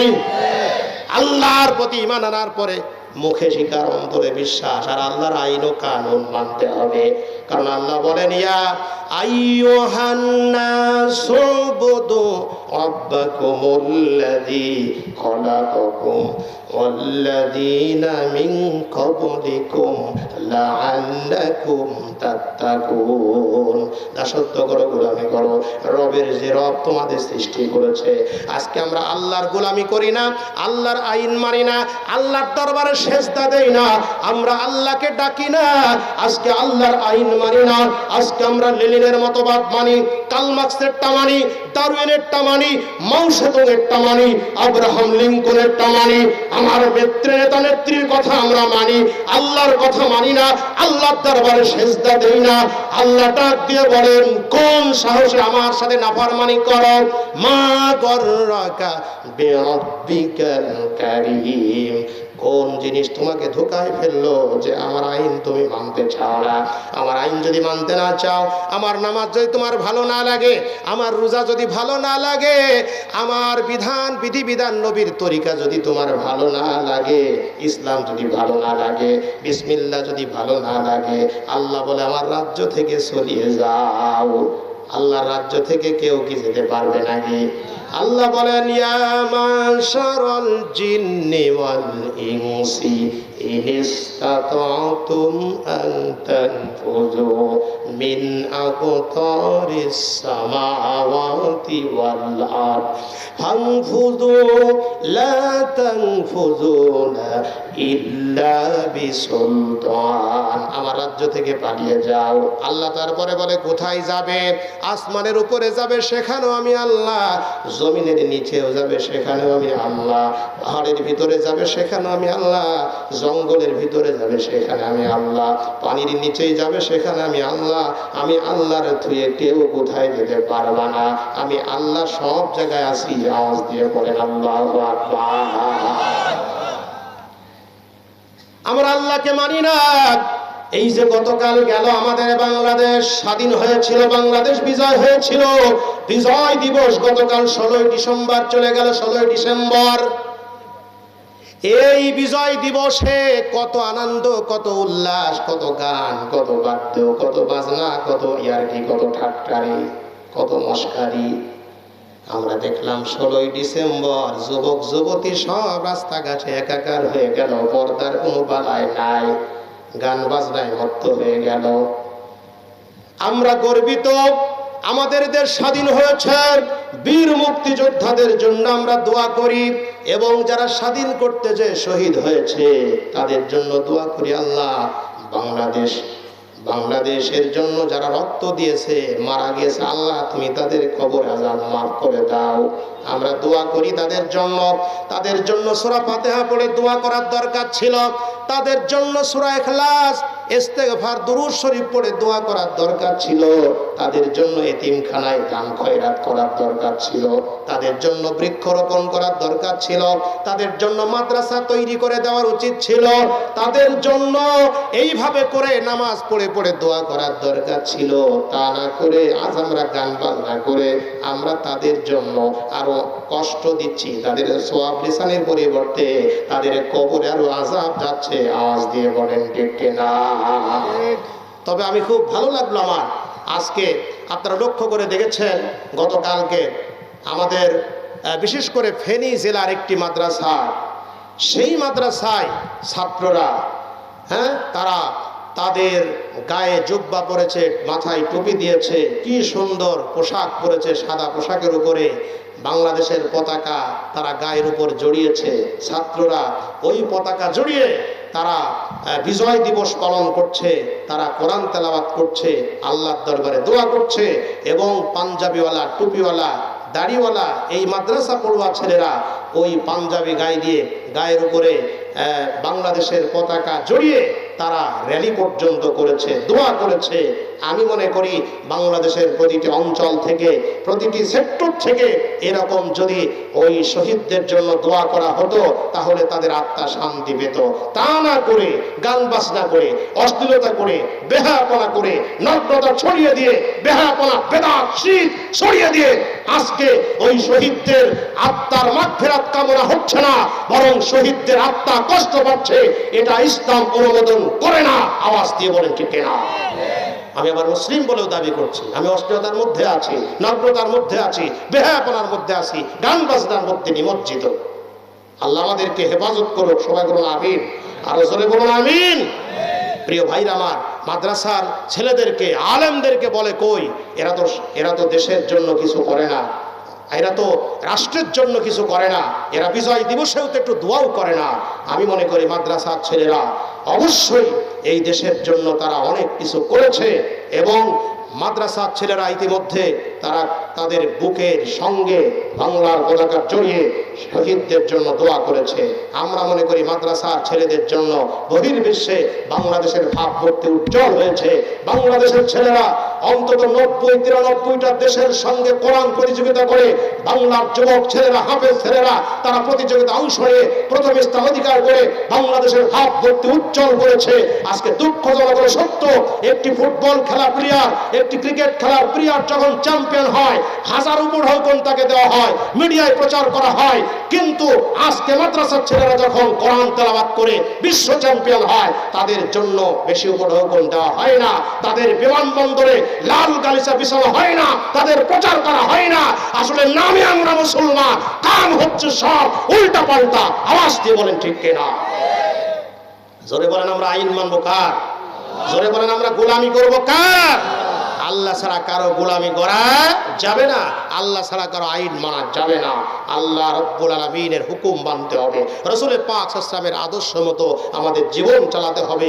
এটি হচ্ছে 1 নম্বর কাজ। যদি আমরা জাহান্নামের আগুন ঠান্ডা পেতে চাই, জাহান্নাম থেকে মুক্তি যদি হতে চাই, তাহলে 1 নম্বর কাজ আল্লাহ রসুলের প্রতি ঈমান এনে আল্লাহ এবং রসুলের আদেশ নিষেধগুলো মেনে চলতে হবে। 2 নম্বর কাজ, আল্লাহ পাক বলেন তুজাহিদুনা ফি সাবিলিল্লাহি বিআমওয়ালিকুম ওয়া আনফুসিকুম, তোমাদের জান এবং মাল দিয়ে আল্লাহর দ্বীন প্রতিষ্ঠার জন্য তোমরা জিহাদ করো, সংগ্রাম করো, আন্দোলন করো। এই কথা শুনলে আবার অনেকের মনে কষ্ট হয়, হুজুর এতক্ষণ তো ভালোই ওয়াজ হচ্ছিল, এখন আবার জানমাল আল্লাহর পথে ব্যয় করতে হবে কেন? আরে ভাই, জানমাল যদি আল্লাহর পথে ব্যয় না করি, আমি যদি ইসলাম প্রতিষ্ঠার এই সংগ্রাম, এই চেষ্টা আমি যদি না করি, আমি তো আল্লাহর জান্নাতে যেতে পারবো না। হারিস আল আশআরি রাদিয়াল্লাহু তাআলা ক্বালা ক্বালা রাসূলুল্লাহ সাল্লাল্লাহু আলাইহি ওয়াসাল্লাম মান দাআ বিদাওয়াল জাহিলিয়াতি ফাহুয়া মিন জুসাই জাহান্নাম। হারিস আল আশআরি রাদিয়াল্লাহু তাআলা আনহু থেকে হাদিসটি বর্ণিত। এটি তিরমিজি শরীফের 2863 নম্বর হাদিস। রাসূল পাক সাল্লাল্লাহু আলাইহি ওয়াসাল্লামের বিশিষ্ট সাহাবী হারিস আল আশআরি রাদিয়াল্লাহু তাআলা আনহু থেকে বর্ণিত। তিনি বলেন, রাসূল পাক সাল্লাল্লাহু আলাইহি ওয়াসাল্লাম বলেছেন, যে ব্যক্তি মানুষের তৈরি করা আইন কানুন প্রতিষ্ঠিত করার জন্য, মানুষের মতবাদ প্রতিষ্ঠিত করার জন্য চেষ্টা করবে, আন্দোলন করবে, সংগ্রাম করবে, সে ব্যক্তি জাহান্নামে যাবে। রাসূল পাক সাল্লাল্লাহু আলাইহি ওয়াসাল্লামের সাহাবীরা বললেন, হুজুর সে লোক যদি নামাজ পড়ে তারপরেও কি সে জাহান্নামে যাবে? রাসূল বললেন, ওয়া ইন সামা ওয়া সাল্লা ওয়া জাআমা আন্নাহু মুসলিম রাওয়াহু তিরমিজি। হ্যাঁ, সে যদি নামাজও পড়ে, রোজাও রাখে, এমনকি নিজেকে পাক্কা মুসলমান বলে দাবি করে, তারপরেও সে ব্যক্তি জাহান্নামে যাবে। এই জন্য আমরা যারা ইসলামী আন্দোলন করি, আল্লাহর জমিনে আল্লাহর দ্বীন ইসলাম কায়েম করতে চাই, আল্লাহর আইন যারা প্রতিষ্ঠিত করতে চায়, আসলে আমরা তো জাহান্নামের আগুন থেকে মুক্তি পেতে চাই। আমরা তো জেনে ফেলেছি যে না, এই আন্দোলন, এই সংগ্রাম ছাড়া আল্লাহর জান্নাতে যাওয়া যাবে না। আওয়াজ দিয়ে বলেন ঠিক কিনা? আজকে লেনিনের মতবাদ, কার্ল মার্কসের মতবাদ, ডারউইনের মতবাদ, মাও সেতুংয়ের মতবাদ, আব্রাহাম লিঙ্কনের মতবাদ প্রতিষ্ঠিত করার জন্য শ্রম দিচ্ছি, অর্থ দিচ্ছি, মেধা খাটছি, দৌড়াদৌড়ি করছি, মিছিল করছি, কত কষ্ট করছি, অথচ এই কাজগুলো করলে জাহান্নামে যেতে হবে একটু আমরা হিসাব করে দেখছি না, বড় মুসল্লি বলে আবার দাবি করছি। সম্মানিত ভাইয়েরা আমার, আল্লাহর জমিন, আল্লাহর দ্বীন প্রতিষ্ঠার কাজ করতে হবে।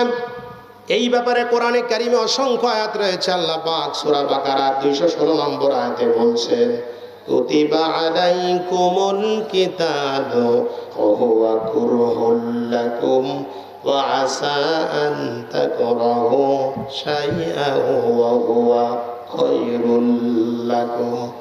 আল্লাহ রাব্বুল আলামিন বলেন, তোমাদের উপরে কেতাল, যুদ্ধ, ইসলামী আন্দোলন ফরজ করা হয়েছে। হয়তোবা তোমাদের কাছে সেই ইসলামী আন্দোলন, সেই কেতাল, সেই যুদ্ধ অপছন্দ মনে হচ্ছে।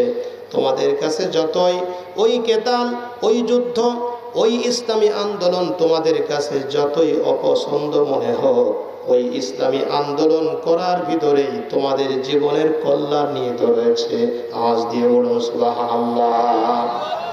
সুতরাং নামাজ পড়বো, রোজা রাখবো, জিকির করব, আল্লাহর নবীর প্রত্যেকটা সুন্নত আমরা যেমন মেনে চলবো, আল্লাহর জমিনে আল্লাহর দ্বীন যেন জিন্দা হয়ে যায়, ইসলাম যেন কায়েম হয়ে যায়, ইসলামের আইন যেন সমাজে চালু হয়ে যায়, এই ব্যাপারে আমাদের সকলের চেষ্টা করতে হবে।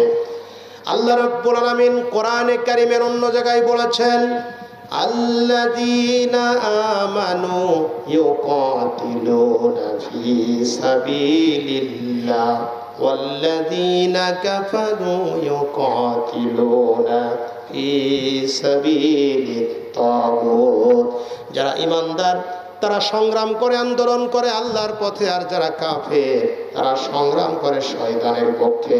আমরা তো ঈমানদার, আমরা আল্লাহর জমিনে আল্লাহর দ্বীনের জন্য সংগ্রাম করব, আল্লাহর দ্বীনের জন্য জান খরচ করব, আল্লাহর দ্বীনকে উঁচু করার জন্য মাল খরচ করব। এটা হবে আমাদের ঈমানদারদের কাজ। যদি এই কাজ করতে পারি আমাদের লাভ হবে কি?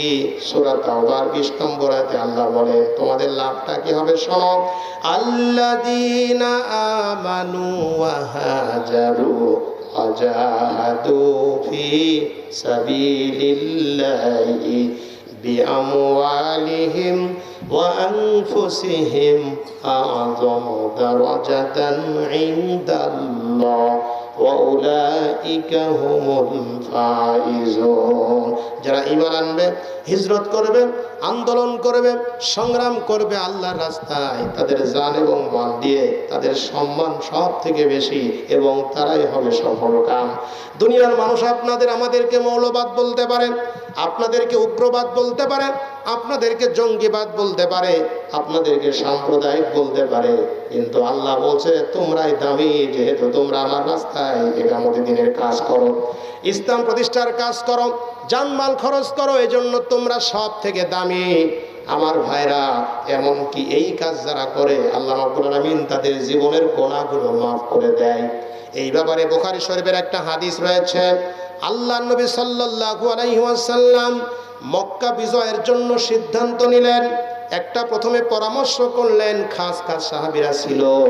নবীজি আমার সাহাবীদের ডাক দিয়ে বললেন, আমি যে পরামর্শ করলাম যে মক্কা বিজয়ের জন্য যাব, এই খবরটা যেন মক্কার কুরাইশদের তোমরা কেউ বলবা না। আল্লাহর নবী কড়া ভাবে বলে দিলেন যে এই খবরটা মক্কায় কাউকে বলা যাবে না, কুরাইশদের বলা যাবে না, মক্কার মুশরিকদের এই খবর দেওয়া যাবে না, এটা এখন চুপচাপ থাকতে হবে। তবে আমি অমুক দিন মক্কা বিজয়ের জন্য বের হব। আল্লাহর নবী বারবার নিষেধ করে দিলেন, এই যে মশওয়ারায় যে সিদ্ধান্তটা হলো, এই সিদ্ধান্তের খবর কিন্তু মক্কায় দেওয়া যাবে না। কিন্তু ওই মজলিসে নবীজির একজন বিশিষ্ট সাহাবী ছিলেন, প্রথম যুগে ইসলাম কবুল করেছিলেন, উনি হলেন হযরত হাতিব ইবনে আবি বলতা রাদিয়াল্লাহু তাআলা আনহু। ওই হাতিব ইবনে আবি বলতা রাদিয়াল্লাহু তাআলা আনহু উনি আল্লাহর নবীর কথাকে ওভারটেক করে একটা চিঠি লিখলেন। ওই চিঠিখানা একজন মেয়ে লোকের হাতে দিলেন, কিছু টাকা দিলেন, বললেন এই চিঠিখানা মক্কার মুশরিকদের কাছে পৌঁছে দিবা। আমি এই চিঠিখানা তোমাকে পৌঁছে দেওয়ার জন্য এই টাকাগুলো দিলাম। চিন্তা করেন, নবী বারবার নিষেধ করলো যে খবর দেওয়া যাবে না, অথচ নবীর বিশিষ্ট সাহাবী হাতিব ইবনে আবি বলতা এই খবর দেওয়ার জন্য তিনি চিঠি পাঠাচ্ছিলেন। আল্লাহ পাক ওহীর মাধ্যমে বিশ্ব নবীকে জানিয়ে দিলেন, ও নবী গো, আপনি যে গোপন খবরটা কাউকে বলতে নিষেধ করলেন, অথচ আপনার সাহাবী হাতিব ইবনে আবি বলতা এই তো চিঠি পাঠিয়ে গোপন সমস্ত গোপন কথাগুলো প্রকাশ করে দেওয়ার জন্য চিঠি পাঠাচ্ছে। আল্লাহর নবীর সঙ্গে সঙ্গে কয়েকজন সাহাবীকে বললেন, জলদি করে যাও, ঘোড়া নিয়ে দৌড়াও, মহিলা কত দূর চিঠি দিয়ে গেল দেখো। কয়েকজন সাহাবী ঘোড়া নিয়ে গেলেন। রওজায়ে খাক নামক একটা জায়গায় মহিলার সঙ্গে দেখা হয়ে গেল। হযরত আলী রাদিয়াল্লাহু আনহু বললেন, ও মহিলা, তোমার কাছে একটা চিঠি আছে, হাতিব ইবনে আবি বলতা দিয়েছে, জলদি করে চিঠিখানা আমাদের কাছে দাও। ওই মেয়ে লোকটি প্রথমে অস্বীকার করলো। হযরত আলী বলল, না, নবী কখনো মিথ্যা কথা বলতে পারে না, আল্লাহ নবীকে আল্লাহ মিথ্যা সংবাদ দেয় নাই, তোমার কাছে চিঠি আছে, জলদি করে বের করে দাও। মহিলা ভয়ের চোটে তখন চুলের বেনির ভিতর থেকে চিঠি বের করে হযরত আলীর হাতে দিলেন। হযরত আলী রাদিয়াল্লাহু আনহু চিঠি নিয়ে হুজুরের সামনে আসলেন। আল্লাহর নবী চিঠি খুলে দেখলেন হাতিব ইবনে আবি বলতা ওই যে গোপন পরামর্শ হয়েছে মক্কা বিজয়ের ব্যাপারে, এই পরামর্শের খবর মক্কায় কুরাইশদের দিয়ে দিচ্ছিল। নবীজির পাশে আশেপাশে অনেক সাহাবীরা ছিলেন। আল্লাহ নবী বিশ্ব নবী আমার খুব মনে কষ্ট পেলেন। হাতিব ইবনে আবি বলতাকে ডাক দিয়ে বলেন, হাতিব ইবনে আবি বলতা, আমি তো আশা করি নাই যে তুমি এই গোপন খবরটা মক্কায় পৌঁছে দিবা। আমি বারবার নিষেধ করলাম, তারপরেও তুমি কেন গোপন খবরটা মক্কার কাফেরদেরকে বলে দিচ্ছিলে বলো। হাতিব ইবনে আবি বলতা চোখের পানি ছেড়ে দিয়ে বলে, হুজুর আমাকে মাফ করে দিয়েন, আমি মুনাফিক হয়ে যাই নাই, আমি ইসলাম থেকে খারিজ হয়ে যাই নাই। হুজুর আসলে আমি চিঠি দিয়েছি যে জন্য সত্য কথাটা বলি, আমার কিছু আত্মীয় স্বজন মক্কায় বসবাস করছে। আমি যখন ভাবলাম আপনি মক্কা বিজয়ের জন্য যাবেন, তখন মক্কার মুশরিকরা আমার মুসলিম আত্মীয় স্বজনদের বড় অত্যাচার করবে। এই জন্য আমি মনে মনে ভাবলাম মক্কাবাসীদেরকে যদি একটা চিঠি দিয়ে আমি উপকার করতে পারি, তাহলে আমার আত্মীয় স্বজন করা কিছু বলবে না। আমি এই জন্য হুজুর চিঠি পাঠাচ্ছিলাম। আল্লাহর নবী হাতিব ইবনে আবি বলতার কথা বিশ্বাস করলেন, কিন্তু হযরত ওমর ছিলেন খুব রাগী মানুষ। হযরত ওমর পাশে দাঁড়ানো ছিলেন, তরবারি খাপ থেকে বের করলেন। ওমর বললেন, হুজুর না, ওই লোকটা মুনাফিক হয়ে গেছে। হাতিব ইবনে আবি বলতা আসলে সে গাদ্দার, সে হলো ধোঁকাবাজ, সে হলো কেন প্রতারণা করলো, ধোঁকাবাজি করলো। হুজুর আপনি অর্ডার দেন তাকে দুনিয়া থেকে বিদায় করে দেই, আমি হাতিব ইবনে আবি বলতাকে আস্ত রাখবো না। আল্লাহর নবীর চোখ দিয়ে টপ টপ করে পানি পড়তেছিল। নবীজির চোখের পানিতে দাড়ি মোবারক ভিজে গেল। নবীজি আমার কাঁদতে কাঁদতে ওমরের হাত ধরে বললেন, ওমর খবরদার খবরদার, আমার হাতিব ইবনে আবি বলতার বিরুদ্ধে এমন কথা বলো না। আমার হাতিব ইবনে আবি বলতাকে খবরদার বাড়তে যেও না। আমার প্রিয় সাহাবী হাতিব ইবনে আবি বলতাকে খারাপ বলো না। আমার হাতিব ইবনে আবি বলতা যতই অন্যায় করুক না কেন, আল্লাহ রাব্বুল আলামিন তার আগের গুনাহ মাফ করে দিয়েছে, পরের গুনাহ মাফ করে দিয়েছে। বলেন সুবহানাল্লাহ। তার কারণ হলো আমার হাতিব ইবনে আবি বলতা বদরের যুদ্ধে অংশগ্রহণ করেছিল ইসলাম প্রতিষ্ঠিত করার জন্য। আমি যখন যুদ্ধের জন্য সাহাবীদের তৈরি করছিলাম, আমার হাতিব ইবনে আবি বলতা জিহাদের ময়দানে গিয়েছিল কোরআনের রাজ কায়েমের জন্য, কালিমার পতাকা উড্ডীন করার জন্য, বাতিলকে পরাজিত করার জন্য, ইসলামকে ত্বরান্বিত করার জন্য, ইসলামকে উজ্জীবিত করার জন্য। আমার হাতিব ইবনে আবি বলতা 313 জন সাহাবীর মধ্যে একজন সাহাবী বলো হাতিব ইবনে আবি বলতা।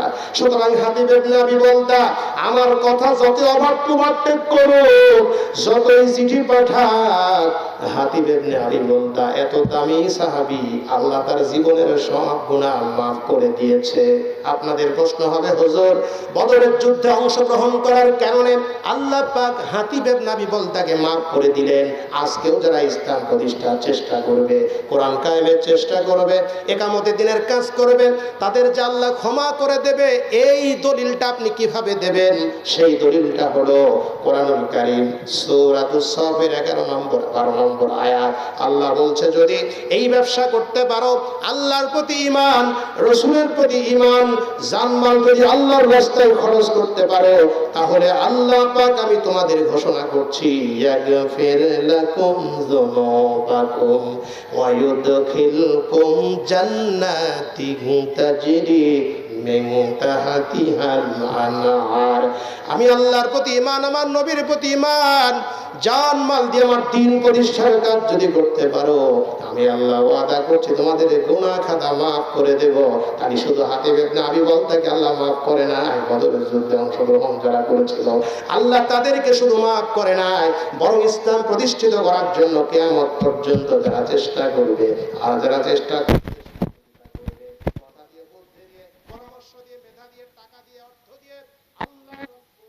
তাদের জীবনের সব গুনাহ মাফ করে দেব।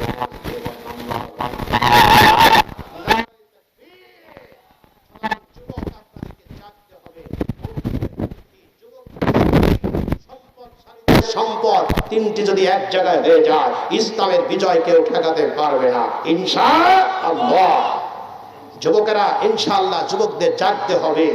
আমার যুবক, আপনারা খালিদ বিন ওয়ালিদের উত্তরসূরি, তারিক বিন জিয়াদ, ইখতিয়ার উদ্দিন মোহাম্মদ বিন বখতিয়ার খিলজি, সালাউদ্দিন আইয়ুবী, হযরতে হামজালার উত্তরসূরি, ইসলাম বিজয়ের জন্য, ইসলামকে উত্থান করার জন্য, বাতিলকে পরাজিত করার জন্য যুবকদেরকে জাগতে হবে। আপনারা জেগেছিলেন 1947 সালে, ব্রিটিশরা পালিয়ে গিয়েছিল।